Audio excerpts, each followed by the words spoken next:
सोलंकी पाकिस्तान में retired soldier आहियां। 2018 में रिलीज़ थियो। ऐं 2019 में मां शादी कई गुला नाले औरत सां, जेकी बेवा हुई। अॻ में बि बच्चो हुयुसि, जेको छॾे ऐं तलाक वठी वेठी। मां बेवा खे वालदा खे 4 लाख रुपया अदा कयमि। 93 जो क़ीमत ऐं बाक़ी हर महीने मां 20,000 अदा कंदो रहियुमि, जंहिंमें 4 लाख उन्हनि पूरा कया। ऐं मां घर जो पंहिंजो ज़ाती सामान, फर्नीचर, फ्रिज पेटियूं, जेको बि सामान पका वग़ैरह वरिता, उहे बि माई खणाए वई। ऐं 6 लाख मां हिकिड़ो बैंक खां मां लोन करायो आहे, उहे पैसा बि खणी वई। ऐं सोन ज़ेवरात में जंहिंमें 2 वाला जोड़ियुनि जूं, हिकु टिको ऐं 2 चूड़ियूं सोनियूं, जेके खणी वियूं मुंहिंजी पंहिंजी पूरी कैरियर जी माना महिनत हुई। ऐं हिकु नबील अहमद सोलंकी सां भॼी वई आहे। उन में मूंखां 3 बच्चा आहिनि, अलिशबा, मोहम्मद अरसलान ऐं अरीशा नाले छोकिरी। 2 ॼणियूं, हिकु पुटु बि आहिनि। उन में नंढी छोकिरी माउ वटि छॾे वई आहे, बाक़ी 2 ॿार खणी हिन महिल लापता आहिनि। जंहिं लाइ मां थाणे कुंभ ते NC करायमि।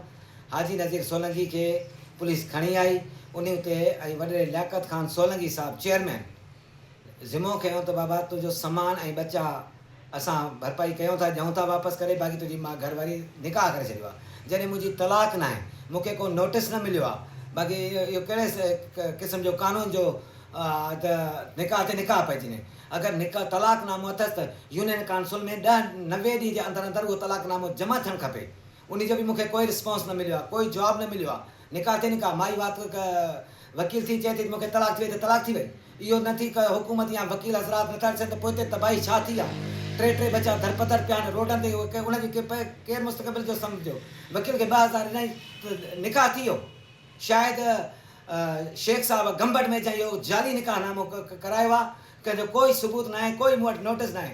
मां जुडिशनल गंबट कोर्ट खे अपील थो कयां, जज साहब खे, त ख़ुदा अहिड़ा माण्हू जेके दरवाज़े ते तव्हां विहारे छॾिया आहिनि, ॿधी छॾिया आहिनि कारे कोर्टनि में जानवर, इन्हनि खे बरतरफ़ कयो ऐं इन्हनि लाइ सख़्त में सख़्तु सज़ा जो मां मुतालबो थो कयां। इन 4 बच्चा रोड ते दरपदर करे छॾिया। टोटल 2000 जी औकात आहे। उन मासूमनि जी ज़िंदगीअ जो सवालु आहे। ऐं कल्ह मां जॾहिं उतां गुज़रियो आहियां गंबट खां वापसि पियो अचां, त मूंखे गुला जो भाउ मोहम्मद यूसुफ, उनजो भेणियो मोहम्मद इरफान मूंखे फ़ोन करनि था त किथे आहे। मां चयो मां हितां थो वञा, मुंहिंजा बच्चा हिन मथे नांदा आहिनि। चई हिते बि मूंखे गंदियूं गंदियूं भेण मां ते गारियूं अथनि, जंहिंमें मूं वटि रिकॉर्डिंग बि पई आहे मौजूदु।